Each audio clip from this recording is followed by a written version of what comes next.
అవును. 11 మంది ఎమ్మెల్యేలు ఉండొచ్చు, ఒకరే ఎమ్మెల్యే కావచ్చు, కానీ వాళ్ళ తరఫున ఆ నియోజకవర్గ సమస్యల్ని లేవనెత్తాలి కదా వాళ్ళు, అవును. లేదా ప్రభుత్వం దృష్టికి తీసుకుని రావాలి కదా.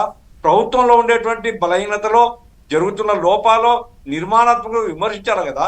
పాలసీలు ఇంతకంటే బెటర్గా ఇదిగో ఈ పద్ధతితో చేయండి అని సూచనలు ఇవ్వాలి కదా. ఇది కదా శాసనసభని పని. ఎస్ ఇది కాకుండా మరి ఢిల్లీ చుట్టూ, ఇక ఢిల్లీలో నేను అనుకుంటున్నాను, ఢిల్లీకి పోయింది ప్రతిపక్ష హోదానో లేకుంటే ఆ దాడిలో కాదండి.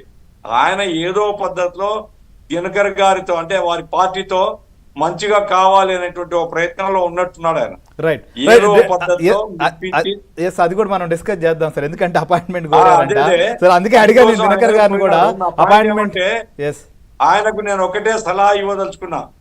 ఇప్పుడు నిత్యానంద స్వామి ఉన్నాడు కదండి, నిత్యానంద స్వామి అన్న ఒక సన్యాసి ఉన్నాడు కదా కర్ణాటకలో. అవును, తమిళనాడు. అతను పోయి ఇప్పుడు ఎక్కడో ఒక దీవి కొనుక్కొని ప్రత్యేక దేశం కూడా, పేరు పెట్టుకున్నాడు. ప్రత్యేక కరెన్సీ ఐక్యరాజ్య సమితికి కూడా నిత్యానంద స్వామి.